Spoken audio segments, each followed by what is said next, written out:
is the first video about the Live Audio Looper. It's a simple looping software built for Mac.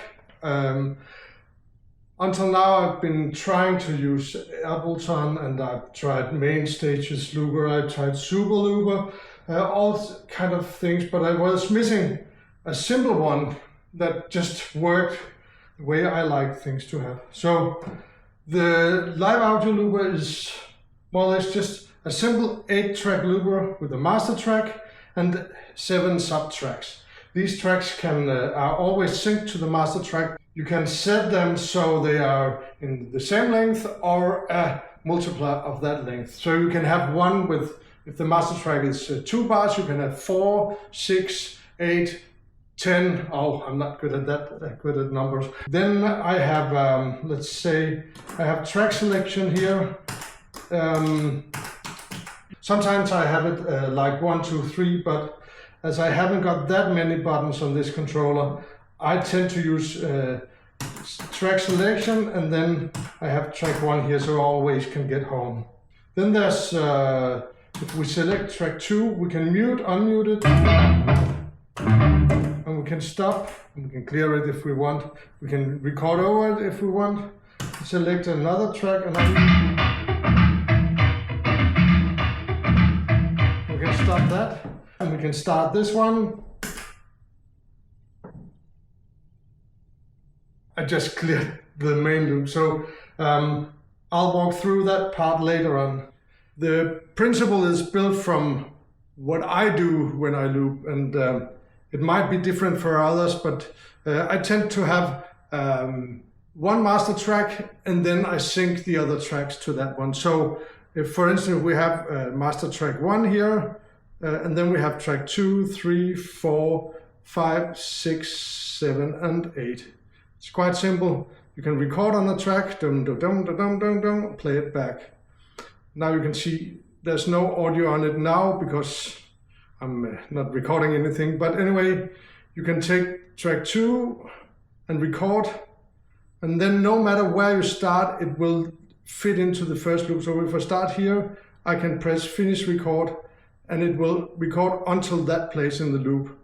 It will also auto-next to the next one. So when I'm playing and want to layer, I just record on that track, finish, then it jumps to the next one.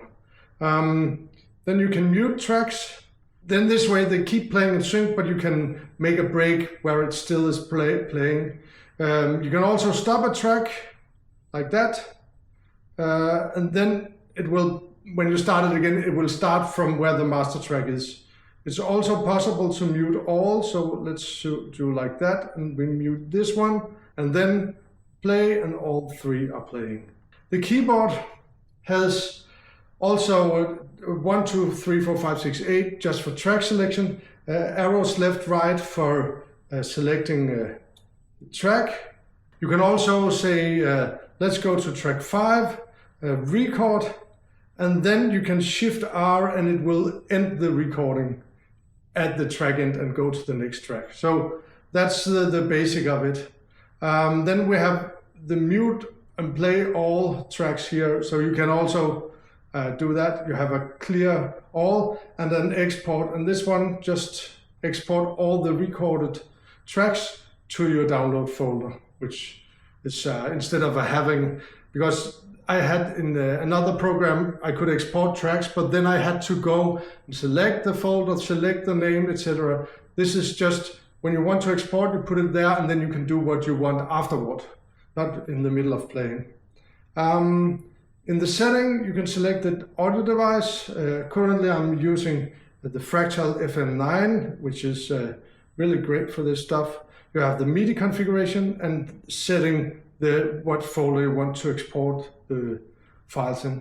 For the MIDI settings, I have a lot of functionality, and I've wanted to find a simple way to configure that. So I made a MIDI mapping page where you have combined commands. That's the one: record until sync, play, mute, and stop and clear, which, yeah, some likes and some want them on different buttons, but they are here. Then you have the individual commands: play, mute, stop, clear, record until sync, pretty simple too, and then the global commands. It's made as simple as possible for adding commands. If you want, you have two possibilities. You can, let's say this one, record until sync. You can say it's a program change, and you can say what channel and what program. You can also, which is kind of a copy paste, press the button on the MIDI controller and copy with this here, and then it will take the last received MIDI command and add to that line. This way you can set up a controller for your system, and it will check if it's a program change or a CC it receives. That's basically it. If you need help for it, there's a manual on this one, and beside that, it's just go and have fun.